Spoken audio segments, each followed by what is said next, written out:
மாண்புமிகு பேரவைத் தலைவர் அவர்களே, பாவேந்தர் பாரதிதாசனுடைய பாணியில் உலக அரசியலை பற்றி சொல்ல வேண்டும் என்று சொன்னால், 2 பசுமாடுகளுடைய உரிமையாளர் பசுமாடுகளை தானே வைத்துக் கொண்டு அந்த பாலை பயன்படுத்தி வந்தால் அது டெமோக்ரசி, ஜனநாயகம். 2 பசுமாடுகளுடைய உரிமையாளர் ஒன்றை தான் வைத்துக் கொண்டு மற்றொன்றை மற்றவருக்கு இல்லாதவருக்கு வழங்கினார் என்று சொன்னால் அது சோசியலிசம். 2 பசுமாடுகளுடைய உரிமையாளர் ஒரு பசுமாடை விற்று அதற்கு பதில் ஒரு காளை மாடை வாங்கி அதை மிகப்பெரிய பண்ணையாக உருவாக்கி ஆட்களை பணியமைத்து செய்கின்ற நிர்வாகத்தின் பெயர் கேபிட்டலிசம், முதலாளித்துவம்.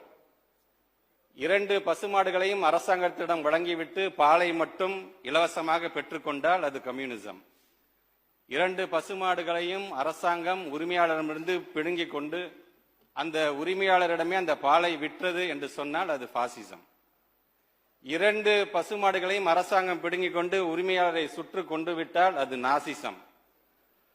ஆடுற மாட்டை ஆடி கறந்து பாடுற மாட்டை பாடி கறந்து அரசாங்கத்தின் திட்டம் என்கின்ற பாலை இல்லாதோர் இல்லங்களில் சரியாக முறையாக சேர்க்கின்ற நிர்வாகத்தின் பெயர் ஸ்டாலினிசம். என்னுடைய அரசியல் ஆசான் மாண்புமிகு தமிழ்நாட்டினுடைய முதலமைச்சர் அவர்களுக்கு என்னுடைய வணக்கத்தை நான் தெரிவித்துக் கொள்கிறேன்.